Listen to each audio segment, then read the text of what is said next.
দোস্ত করোনার বুস্টার ডোজের নাম কি? ইস্তিগফারিল্লাহ, আল্লাহর কাছে মাপ চাওয়া, আল্লাহর দিকে ফিরে চাওয়া। এজন্য নবীজি বলছেন ইন্নী লা আস্তাগফিরু রাব্বি ফিল ইয়াউমি মিআতা মাররাতিন, আমি প্রত্যেক দিন অফি রাওয়ায়াতিন ৭০ মাররা আমি আমার প্রভুর দিকে ফিরে যাই, প্রভুর কাছে ক্ষমা চাই। প্রতিদিন নিম্নে ৭০ থেকে ১০০ বার আমি আমার রবের কাছে ক্ষমা চাই। সুবহানাল্লাহ। আচ্ছা, নবীর কি গুনাহ আছে? সমস্ত নবীরা মাসুম। বলেন, সমস্ত নবীরা কি মাসুম? তারপরেও তিনি ক্ষমা চেয়েছেন উম্মতকে শিক্ষা দেওয়ার জন্য যে তোমরাও তোমাদের অপরাধের কারণে আল্লাহর দিকে ফিরে যাও, আল্লাহর কাছে ক্ষমা চাও, তবে তোমাদের সকল সমস্যার সমাধান আল্লাহ তাআলা করে দিবেন। কি বলেন, ঠিক কি ঠিক না? এজন্য মেরে দোস্ত, আজকে পুরা বিশ্বের সব থেকে পরাশক্তিওয়ালা দেশ যেগুলি, সব থেকে অত্যাধুনিক দেশ যেগুলি, ফ্রান্স আমেরিকার মতো, ইটালির মতো দেশগুলি আল্লাহর এই কুদরতি আযাবের কাছে সবাই নিস্তব্ধ হয়ে গেছে। কি বলেন, ঠিক কি ঠিক না? যা চোখেও দেখা যায় না, দেখতে হলেও মেশিন দিয়ে দেখতে হয়। এত ছোট্ট একটা, এত সামান্য একটা পাওয়ারফুল ভাইরাস আল্লাহ ছেড়ে দিয়েছেন, যার কাছে আমাদের সকল শক্তি শেষ। ঠিক কি ঠিক না? এজন্য আমাদের একমাত্র ফিরে যেতে হবে আল্লাহর দিকে। যদি বান্দা আল্লাহওয়ালা হয়ে যায়, আল্লাহর দিকে ফিরে যায়, আল্লাহর হুকুমের উপর উঠে যায়, আল্লাহর কসম, আল্লাহ পাক জমিন থেকে সকল মহামারী, সকল গজব আর আযাব আল্লাহ দূরে সরিয়ে দিবেন। ঠিক কি ঠিক না? এজন্য জিন্দেগি একেবারে অল্প, আখিরাতের জীবন কিন্তু অল্প না, শুরু হবে কোনোদিন শেষ হবে, সেই প্রস্তুতি আমাদের গ্রহণ করতে হবে দুনিয়ার থেকে।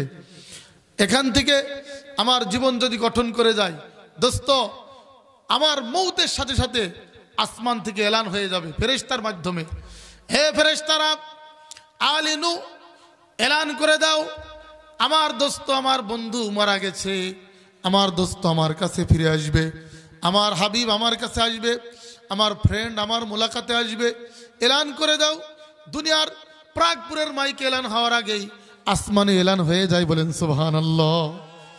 আসমানে আগে এলান হয় যে আজকে আমার এক বান্দা আসতেছে, আর আজরাইলকে আল্লাহ হেদায়েত দিয়ে পাঠায়, হে মালাকুল মউত ইন্নী উরসিলুকাল ইয়াউম, আজকে তোমাকে পাঠাইতেছি ইলা আবদি আও আমাতি, আমার প্রাগপুরের এক বান্দার কাছে, এক বান্দির কাছে, যে বান্দা আমাকে রাজি করে ফেলেছে। সুতরাং তুমি যাও, গিয়ে তার কাছে আউয়ালান সাল্লিম আলাইহি, সালাম দিবে। কি দিবে?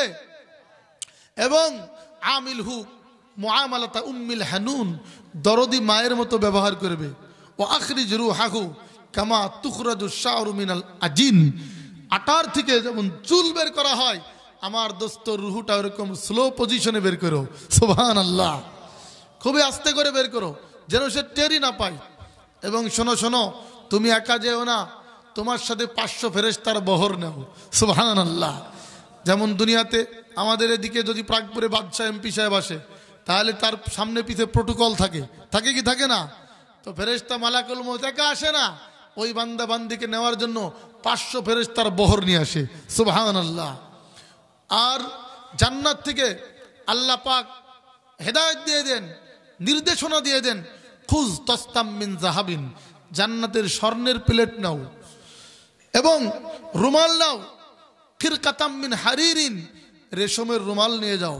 আমার বান্দা রুহু বের করে প্যাকেটিং করে ফেলবে, এরপরে রুহুগুলিকে প্রত্যেক আসমানে প্রোটোকল দিয়ে নিয়ে আসবে, প্রত্যেক আসমানে তাকে সংবর্ধনা জানাবে, প্রত্যেক আসমানে সংবর্ধনা জানাতে জানাতে আল্লাহর আরশ পর্যন্ত নেওয়া হয়।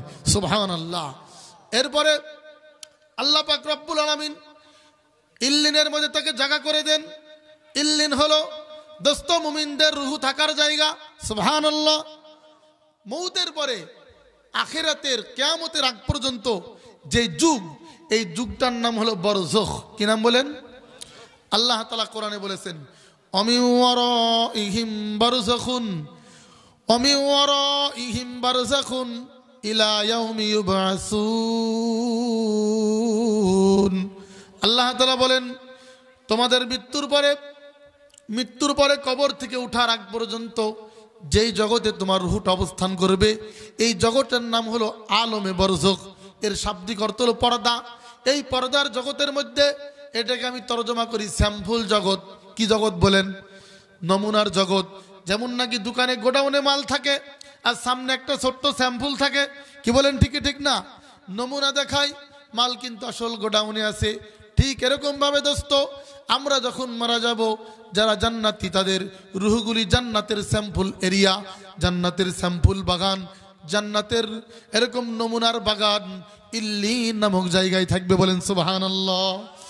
আর যারা জাহান্নামী হবে তাদের মওতের পরে তাদের রুহগুলিকে আল্লাহ পাক সিদ্দিন নামক জাহান্নামের স্যাম্পল, জাহান্নামের নমুনা এরিয়া, জাহান্নামের নমুনা এরিয়া সিদ্দিন নামক আযাবের স্থানে থাকবে। বলেন নাউজুবিল্লাহ। এইরকম জায়গায় তাদের রুহটা অবস্থান করবে। তো দোস্ত, যখন মুমিনের জান যাবে আল্লাহ তাআলা তাকে ইল্লিনে জায়গা রাখবে আল্লাহর সাথে মোলাকাতের পরে। এরপরে আল্লাহ তাআলা ফেরেশতাদেরকে বলবে সাল্লু আলাইহি ক্বাবলা আন ইউসাল্লু। প্রাগপুরের পাবলিক জানাজা পড়ার আগে তোমরা একবার জানাজা পড়ে ফেলো। সুবহানাল্লাহ। এবং ওয়াদফিনুহু ক্বাবলা ইউদফিনু, তারে দাফন করার আগেই তোমরাও একবার দাফন করে ফেলো। সুবহানাল্লাহ। যখন সবাই মাটি ঢালতেছে আল্লাহ তাআলা জিজ্ঞেস করেন ফেরেশতারা মাযা ইউরিদুন, এরা কি করছে আমার বান্দার সাথে? বলছে আল্লাহ ইউরিদুন আন ইউসাখিরার রিহ, এরা তো বাতাস বন্ধ করে দিতে চায়, আলো বাতাস অক্সিজেন অফ করে দিচ্ছে। আল্লাহ তাআলা বলবেন ও আমার ফেরেশতারা, এরা অক্সিজেন অফ করে দেয় দিক, তাতে কোনো সমস্যা নাই। আরসিলু ইলাইহি রিহান তাইয়িবান মুতাইয়্যিবান বারিদান মিনাল জান্নাহ, জান্নাত থেকে সুশীতল হিমেল সুবাসিত বায়ু পাঠিয়ে দাও। সুবহানাল্লাহ। কাফিনুহু ক্বাবলা ইউকাফিনু, তারা দুনিয়ার 40 টাকা গজের সুতি কাপড়ের কাফন দিবে, তোমরা আলবিসুহু মিন লিবাসিল জান্নাহ, ও কাফন খুলে ফেলো, জান্নাতের লেবাস পরিয়ে দাও। সুবহানাল্লাহ। এরা তো মাটির উপরে মাটির ফ্লোরে শোয়াই দিচ্ছে মাঘ মাসের শীতে, তোমরা তাকে আফরিশুহু মিন ফিরাশিল জান্নাহ, জান্নাতের তোশক পাঠিয়ে দাও। সুবহানাল্লাহ। এভাবে তার জিন্দেগি আরামসে চলতে থাকে। দোস্ত, কেউ তো দুনিয়াতে নামাজের পড়তে চায়, আল্লাহ পাক তাকে নামাজের ব্যবস্থা করে দিবেন। সুবহানাল্লাহ। এটা কিন্তু এই মাটির নিচে কবরে না, এটা হবে ইল্লিনে। কোথায় বলেন? ইল্লিনের মধ্যে হবে। নাহলে বডি তো সব লাশ হয়ে পচে যায়, আর কিছু কিছু বডি আল্লাহ অক্ষত রাখে। এগুলি আল্লাহ পাক আমাদেরকে দেখানোর জন্য করেন। সব বডি পচে গেলেই যে খারাপ হবে এমন না, কিন্তু বুঝে নিন ভালো করে। বডি পচে গেলে যে খারাপ এমন না। বডি তার দাফন নাও হতে পারে, সে বিমান ক্রাশে মারা যেতে পারে, সমুদ্রের গহ্বরে চলে যেতে পারে, কি বলেন ঠিক কি ঠিক না? বাঘের পেটে চলে যেতে পারে। কিন্তু যদি সে ভালো হয়, মুমিন হয়, নেককার হয়, তার আত্মা আল্লাহ ইল্লিনে পৌঁছায় দিবেন। সুবহানাল্লাহ। তো সেখানে তার অবস্থান হবে, সে বলবে আল্লাহ দানি উসাল্লি, আমি নামাজ পড়বো। সুবহানাল্লাহ। সাবেত বুনানি একজন বুজুর্গ ছিলেন, কি নাম বললাম? সাবেত আল বুনানি। উনাকে যখন কবর দেওয়া হয়েছে, তো কবরে দেখছেন যে উনি কবরে দেওয়ার সাথে সাথে হঠাৎ করে কবর গম্বুজের মতো হয়ে গেল, আর উনি ভিতর থেকে দাঁড়ায় গেছেন নামাজে। তো যারা কবর দিচ্ছিল তারা ভয়ে পালায় এসছে। বাড়িতে এসে বলতেছে কি ব্যাপার, সাবেতের কি আমল ছিল? তার মেয়ে বলছে আমার আব্বা দোয়া করতো গভীর রাতে তাহাজ্জুদে, আয় আল্লাহ কবরের জগতে বিভিন্ন লোক বিভিন্নভাবে থাকবে, মাবুদ তুমি যদি আমাকে নামাজের তৌফিক দাও, আমি তোমার সাথে গল্প করে নামাজ পড়ে আমার সময় কাটাবো। বলেন সুবহানাল্লাহ। হযরত আলী বলেন যদি তোমরা কেউ আল্লাহর সাথে প্রেম করতে চাও, আল্লাহর সাথে মোবাইল করতে চাও, তাহলে তোমরা নামাজে দাঁড়িয়ে যাও, তোমার মোবাইল আল্লাহ রিসিভ করবে। বলেন সুবহানাল্লাহ। আর যদি চাও তোমরা যে এরকম আল্লাহ তোমাকে মোবাইল করুক আর তুমি আল্লাহর কল রিসিভ করে কথা বলো, তাহলে তুমি কোরআন পড়তে শুরু করে দাও। বলেন সুবহানাল্লাহ। একজন সাহেবে কাশফ বুজুর্গ, উনি এরকম এক গোরস্থানের পাশ দিয়ে যাচ্ছেন, তো দেখছেন কবরের ভিতর থেকে কোরআনের আওয়াজ আসছে। কিসের আওয়াজ? কোরআনের আওয়াজ। তো তিনি আশ্চর্য হয়ে গেছেন, বলছেন সুবহানাল্লাহ ইয়াতলু ফিল কবর, কোরআন তেলাওয়াত হচ্ছে কবরে। এ তো অন্তর চোখ আর অন্তরের কান দিয়ে শুনছেন, অন্তরের চোখ দিয়ে দেখছেন, কি বলেন ঠিক কিনা? ওই বুজুর্গ ওখান থেকে জবাব দিচ্ছে তোমার সুবহানাল্লাহ আমাকে দিয়ে দাও আর কোরআন তেলাওয়াত নিয়ে নাও। তখন বুজুর্গ আরো আশ্চর্য হয়ে গেছে, আরে আমার কথার জবাবও দিচ্ছে। তো বলছে ও ভাই তোমার কোরআন তেলাওয়াত বয়স কত? বলতে আমি 200 বছর আগে মারা গেছি, মৃত্যু কবলা মিয়াতাইন সানা, 200 বছর আগে মারা গেছি।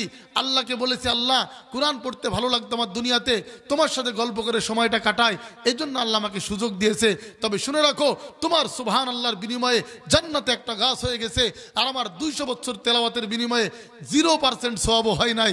শুধু আল্লাহর সাথে আমি মনের প্রেমের জ্বালা মিটাইতেছি। আল্লাহু আকবার।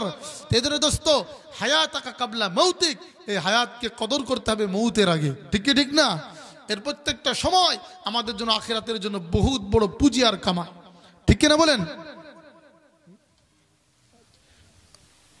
এই জন্য মেরে দোস্ত, আল্লাহর নবী বলেন হায়াতাকা কাবলা মৌতিক, তোমার হায়াতকে মৌতের আগে মূল্যায়ন করো, কারণ মৌত হয়ে গেলে তোমার এই হায়াতের চান্স আর থাকবে না, এই গোল্ডেন চান্স হারিয়ে যাবে। কি বলেন, ঠিক কি ঠিক না? তখন আফসোস হবে, কিন্তু আখিরাত কামাই করা যাবে না, ঠিক কি না? আখিরাত কামাই করা যাবে না। তো বলতেছিলাম আসমান থেকে এলান হয়, এই বান্দাকে জান্নাতের পোশাক পরায় দাও, জান্নাতের বিছানা বিছায় দাও। এখন কেউ কেউ জিকিরের পাগল, শায়েখে চরমনার মুরিদ ছিল, শুধু জিকির আর জরব লাগাইছে, কলব তাজা করে ফেলছে। কি বলেন, ঠিক কি ঠিক না? সে বলবে, আল্লাহ আমার তোমার নাম জপতে জপতে আমি দুনিয়ার থেকে এসেছি, আল্লাহ তুমি আমাকে একটু জিকিরের তৌফিক দাও না।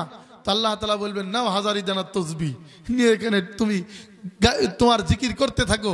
এমন এক তসবি পাবে, জিকির করবে কিন্তু তসবির গুড়াই খুঁজে পাবে না। সুবহানাল্লাহ। জিকির করতে করতে করতে করতে জিকির একদিন শেষ, সেদিনই কিয়ামত কায়েম হয়ে গেছে। আল্লাহু আকবার।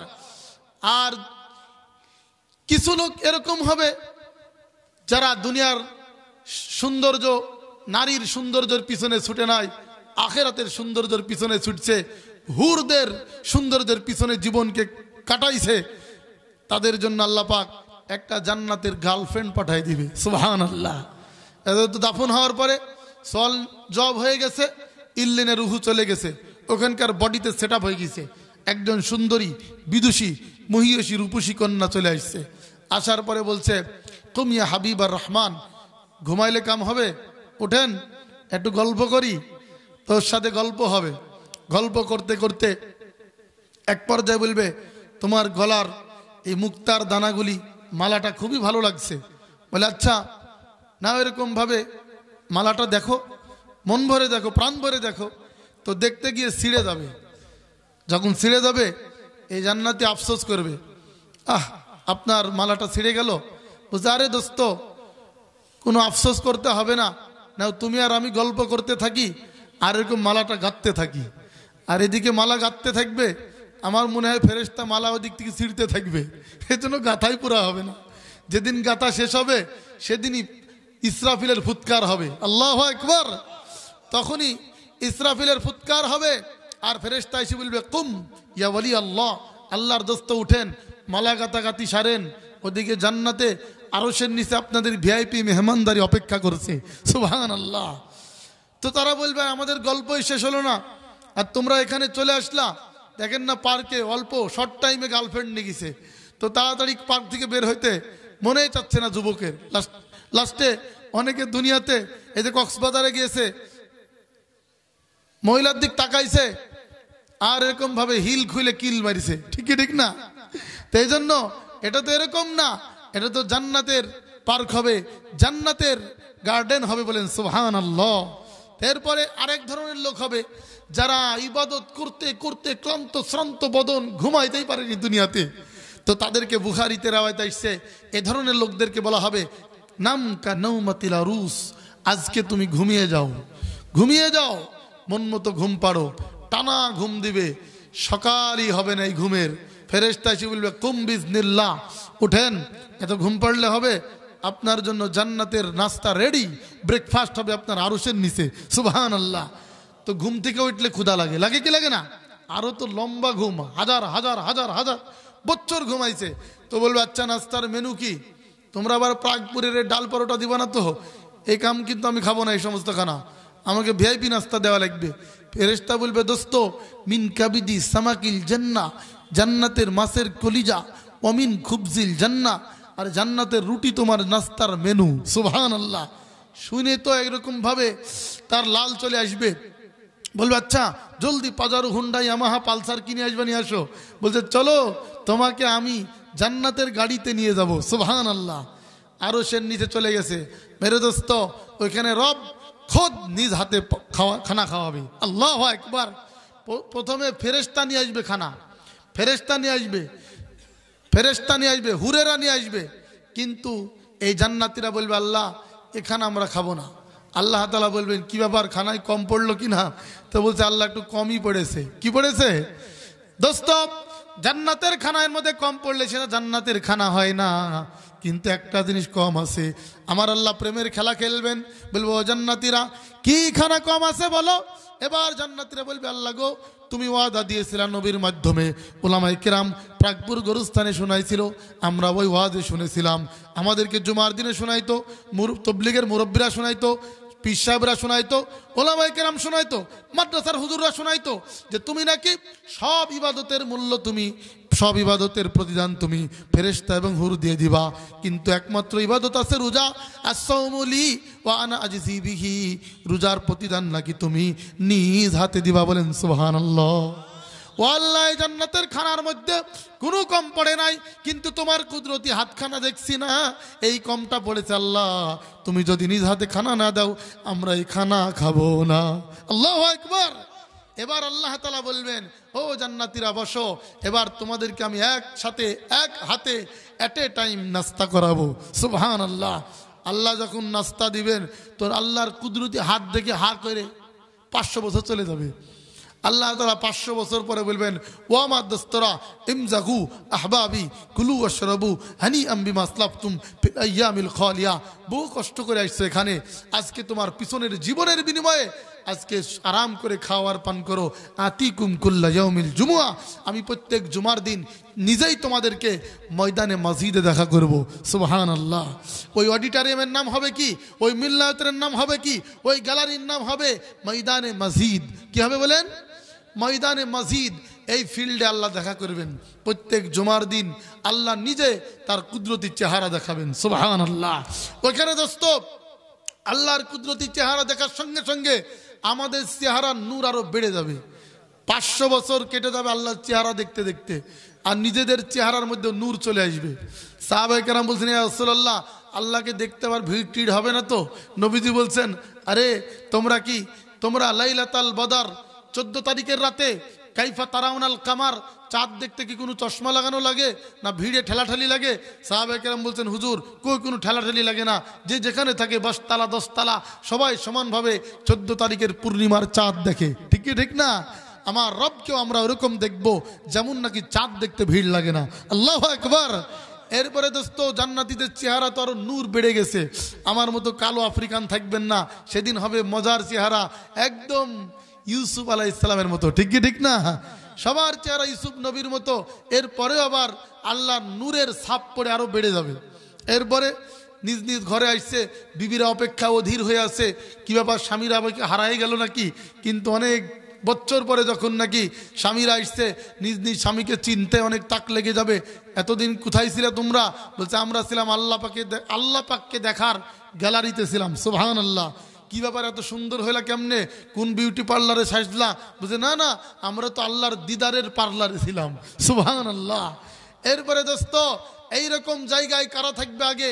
যারা এরকম দিনী কাজে থাকে আগে। ঠিক কি ঠিক না? এই জন্য দোস্ত আমরা দিনী প্রোগ্রামে আগে থাকবো তো ইনশাআল্লাহ। যত দিনী প্রোগ্রাম আছে এগুলিতে বুক টান করে সামনে থাকবো। আল্লাহ পাক তাদেরকে আল্লাহর দিদারের মজমায় সামনে রাখবে। সুবহানাল্লাহ।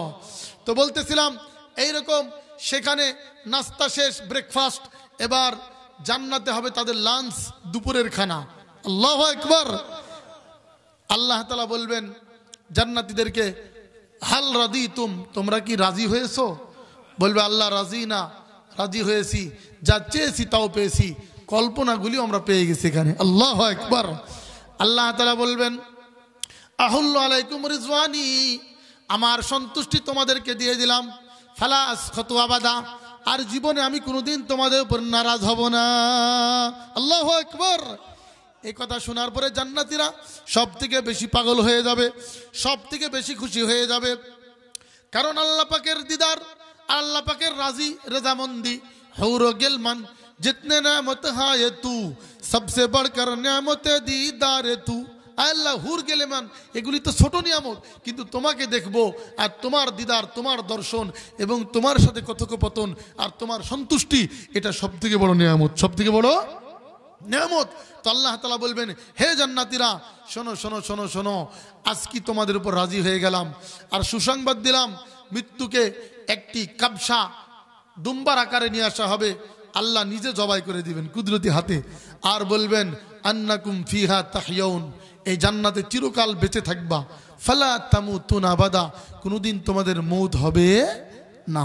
তো জান্নাতীরা মনে মনে করবে, আল্লাহ বাঁচলাম নাই চিরকাল, আবার বার্ধক্য আসবে না তো, মনে মনে হবে, বুড়া টোড়া হব না তো, তখন আবার সে লাঠি নিয়ে হাঁটা লাগবে, হাজার পরে চশমা নেওয়া লাগবে, এক অজু 3 বার ছুটে যাবে, এক ওয়াক্ত নামাজে 5 বার অজু করা লাগবে, কি এক অসুবিধা, ঠিকই ঠিক না বলেন?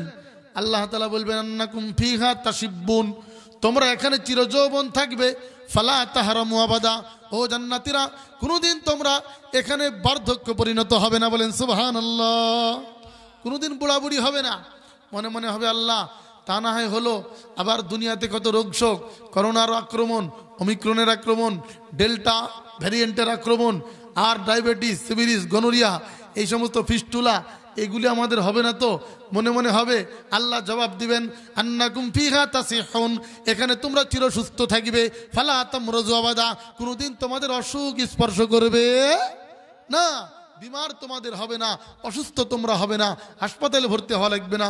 মনে মনে হবে আল্লাহ গো, এই জান্নাতে কিছুদিন থাকার পরে আবার রিটায়ার্ড করে দিবা না তো, রিটায়ার্ড হবো না তো, আবার চাকরি যেমন রিটায়ার্ড হয়ে যায় তো 60 বছর পরে, আল্লাহ আমরা এখান থেকে বের হয়ে যাব না তো? আমার রব ডাক দিয়ে বলবেন আন্নাকুম ফিহা তাখলুদুন, ও জান্নাতীরা তোমরা এখানে চিরকাল থাকবে, আন্নাকুম ফিহা তাখলুদুন, তোমরা এখানে চিরকাল থাকবে, ফালা তুখরাজুনা আবাদা, তোমাদের এখানে কেউ বের করে দিবে না, বলেন সুবহানাল্লাহ। এবার মনে মনে হবে আল্লাহ সব ঠিক আছে, আবার সেই আইয়ুব খানের আমলের অভাব আসবে না তো, যে আমাদেরকে যে ভুট্টার আটা খাওয়া লাগবে না তো, করোনার মতো মহামারীর অভাব আসবে না তো, এরকম অভাবের কারণে আবার জান্নাতে আমাদের মহা সংকটে পড়তে হবে না তো? আমার আল্লাহ ডেকে বলবেন, ও জান্নাতীরা আন্নাকুম ফিহা তানআমুন, তোমরা এখানে চির স্বাচ্ছন্দ্য থাকবে, ফালা তাবআসু আবাদা, কোনদিন তোমাদের জান্নাতে অভাব বলে কিছু আসবে না। তো মেরে দোস্ত, এই জান্নাতে আমরা যেতে চাই সবাই, নারায়ে তাকবীর। আল্লাহ আমাদেরকে জান্নাতি বানান, সকলে বলি আমিন। তো মেরে দোস্ত, জান্নাতি লোক হতে হলে জান্নাতের কাম করা লাগবে, ঠিক কি ঠিক না? জান্নাতের কাম ছাড়া জান্নাতি লোক হওয়া যাবে না। এই জন্য নবীজি বলেছেন, আল কাইয়িস মান দানা নাফসাহু ওয়া আমিলা লিমা বাদাল মাউত, চালাক ওই ব্যক্তি, বুদ্ধিমান ওই ব্যক্তি, যে ব্যক্তি তার নফসকে শরীয়তের গোলাম বানায়, বলেন সুবহানাল্লাহ।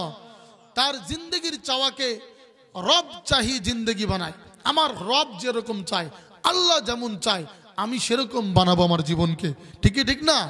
সেই ব্যক্তি হলো জান্নাতি। ও আমিলা লিমা বাদাল মউত, আর মৃত্যুর পরের জিন্দগির জন্য যে প্রস্তুতি গ্রহণ করে, সেই ব্যক্তি হলো জান্নাতি এবং চালাক ব্যক্তি, সুবহানাল্লাহ। নবীজি বলেছেন, ওয়াল আজিজ, নির্বোধ, বেকুফ, নরাধাম ওই ব্যক্তি, নাদান ওই ব্যক্তি, মান আতবা নাফসাহু হাওয়াহা, যে তার জিন্দগিকে মন মতো চালায়, কি মতো চালায়? মন মতো চালায়। ওয়া তামান্না আলাল্লাহ, আর আল্লাহর উপর আশা রাখে। আরে আমরা তো পুরা দুনিয়াতে মুসলমান, 800 কোটি মানুষের মধ্যে 150 কোটি মুসলিম, 175 কোটি মুসলিম, আমরা জান্নাতে যাব না তো 8টা জান্নাত ভরবে কি দিয়ে আল্লাহ? নাউজুবিল্লাহ। এরকম মনে মনে ক্যালকুলেশন করে নামাজের ঠিক নাই, রোজার ঠিক নাই, হজ জাকাতের ঠিক নাই, ইসলামের সাথে সাথ নাই, সুন্নাহর সাথে সাথ নাই, আল্লাহর হুকুম নবীর তরিকার সাথে সাথ নাই, এরকম ব্যক্তি নিজে নিজে হিসাব কিতাব করে বসে থাকে, দোস্ত সে সব থেকে বড় বেকুফ এবং সব থেকে বড় নাদান। এই জন্য আমরা চালাক হব তো ইনশাল্লাহ। চালাককে বলে যে ব্যক্তি মৌতের পরের জিন্দগির প্রস্তুতি গ্রহণ করে। আজ দোস্ত আমাদের জীবনের মাকসাদ বানাই নিয়েছি, এক পাকিস্তানি বলতেছিল যে জিন্দগির মাকসাদ আমরা বানাই নিয়েছি এরকম, কামানা দিন মে কামানা, দিনে কামাই করবো গাধার মতো, দিনে কামাই করবো গাধার মতো, আর রাত মে সোনা, আর রাতে একটা নাক টান মেরে একদম নাকে তেল দিয়ে নাক ডেকে ডেকে ঘুমায় যাবো, আর সুবা পাখানা, সকালবেলায় আবার পায়খানা করে নিজ গন্তব্যে চলে যাব, নাউজুবিল্লাহ। এই হলো আমাদের জীবনের মাকসাদ বানাইছি যে আমরা বাস दिन में कमाना, रात में सोना, सुबह पखाना, এটা আমরা জীবন বানাই নিয়েছি। আর মহিলারা বানাই নিছে কি, बस স্বামীরা যা ইনকাম করবে उसको पकाना, আমরা ওটাকে রান্না করব, और रात में सोना, कपड़ा धोना, কাপড় ধোবো, রাতে ঘুমাবো, সুবা পাখানা, সকালে পায়খানা করে দিব। এটাই তো আমাদের জীবন, নাউজুবিল্লাহ। কি বলেন, ঠিক কি ঠিক না? এটা তো জানোয়ারের জীবন, হাইওয়ানের জীবন, জিন্দগি কাটানা, তাদের জীবন কাটাবে, যেহেতু তার হিসাব নাই, কবর নাই, হাসর নাই, মিজান নাই, সিরাত নাই, জান্নাত নাই, জাহান্নাম নাই, তারা তো সব কুনু তুরাবা, মিট্টি হয়ে যায়গা, মাটি হয়ে যাবে। ঠিক কি ঠিক না? আর দোস্ত, আমাদের জিন্দগি কাটানা শুধু কাটানোর জন্য না, আমাদের জিন্দগি মে আখিরাত কো কামানা, আখিরাত কামাই করতে হবে। যেহেতু আমার হাসর আছে, কবর আছে, মিজান আছে, সিরাত আছে, জান্নাত আছে, জাহান্নাম আছে, হিসাব আছে, কিতাব আছে, এজন্য আমাকে আমার জিন্দগি কাটাইতে হবে না দোস্ত, কামায়ে যেতে হবে। ঠিক কি ঠিক না? জিন্দগি আখিরাতের কামাই, দুনিয়ার থেকে কামাই করতে হবে। মৌতের সঙ্গে সঙ্গে সমস্ত নেকির লাইন বন্ধ হয়ে যাবে। এই জন্য মেরে দোস্ত, আজ থেকে ওয়াদা করি, নিয়াত করি, আমি আমার হায়াতের যতটুকু বাঁচবো, আমি আমার রব যেমন চাই, নবী যেমন চাই, সেরকম কাটাবো। নিয়াত করা যায় না ইনশাআল্লাহ? এই জন্য আল্লাহর দরগায় বড় বড় মুহাদ্দিসের কাছে যাওয়া লাগবে না। আপনাদের দেশের আলেম, দেশের মুহাদ্দিসদের কাছে, দেশের ইমামদের কাছেই জিজ্ঞেস করে করে জিন্দগি কাটাতে হবে। তাহলে দোস্ত একেবারে আখিরাত কামানো সহজ। এই যে এলাকায় মাদ্রাসা আছে, মসজিদ আছে, আইম্মায়ে মাসাজিদ আছে, উলামায়ে দ্বীন আছেন, মুফতি সাহেবরা আছেন, মুহাদ্দিসিনরা আছেন, তাদের সংস্পর্শে, তাদের সুহবতে, তাদের মশওয়ারা অনুযায়ী জীবন কাটাবো, তো দেখবো দোস্ত আমাদের জিন্দগি সোনালি হবে। কি বলেন, ঠিক কি ঠিক না? এই জন্য আখিরাতের কামাই, আখিরাতের কামাই আসল কামাই। দুনিয়া তো যেভাবে কেটেই যাবে, যেহেতু জিন্দগি আল্লাহ তাআলা একটা নির্দিষ্ট সীমার সাথে বানাইছেন, আর সকল জিম্মাদারি আল্লাহ নিয়ে নিছেন। হাদিসে কুদসি বলে আমি আমার বয়ান শেষ করে দিব। আল্লাহ তাআলা বলেন, ইয়া ইবনা আদম, হে বনি আদম, খলাকতুকা লিল ইবাদা, আমি তোমাকে বানাইছি আমার গোলামির জন্য। ফালা তালআব, তুমি খেলার মাধ্যমে জীবন কাটায়ও না, ক্যাসিনোর পিছনে জীবন কাটায়ও না, ক্যারামের পিছনে জীবন কাটায়ও না, ভলির পিছনে জীবন কাটায়ও না, ক্রিকেটের পিছনে জীবন কাটায়ও না, মোবাইলের ফ্রি ফায়ার আর পাবজির পিছনে তোমার জীবন কাটায়ও না। তোমার জিন্দগি আমি বানাইছি আমার গোলামির জন্য। এরপর আল্লাহ তাআলা বলেন, ওয়া আজমানতু লাকা রিজকাক, তোমার রিজিকের জিম্মাদারি আমি নিয়ে নিয়েছি। ফালা তাতআব, তুমি নিজেকে গাধার মতো খাটুনি খেটে জিন্দগিকে ক্লান্ত শ্রান্ত করে দিও না। এই জন্য দোস্ত, আমাদেরকে বানাইছেন এক রব, আবার যেতে হবে তার কাছে। ঠিক ঠিক না? এক মাকসাদ দিয়ে তিনি পাঠাইছেন। আজকে দুনিয়াতে একটা সুইয়ের মেকার সুই বানাইছে, তারও একটা মাকসাদ থাকে, এটা দিয়ে একটা কাম করব। আল্লাহ কি আমাদেরকে ফালতু বানাইছেন? আফা হাসিবতুম আন্নামা খালাকনাকুম আবাসা, তোমরা কি মনে করেছো যে আমি তোমাদেরকে ফালতু বানাইছি? ওয়ান্নাকুম ইলাইনা লা তুরজাউন, আর তোমরা আমার কাছে আর ফিরে আসবে না। খবরদার না, এরকম ধারণা করিও না। আল্লাহ তাআলা আমাদের সকলকে আমার এই কথাগুলির উপরে আমাকে নিজে এবং সমস্ত আমাদের মা বোন সহ সমস্ত সাথীদেরকে আমল করার তৌফিক দান করেন। সকলে পড়ে আমিন। ওয়া আখিরু দাওয়ানা আলহামদুলিল্লাহি রাব্বিল আলামিন। আসসালামু আলাইকুম ওয়া রাহমাতুল্লাহি ওয়া বারাকাতুহু। আলহামদুলিল্লাহ।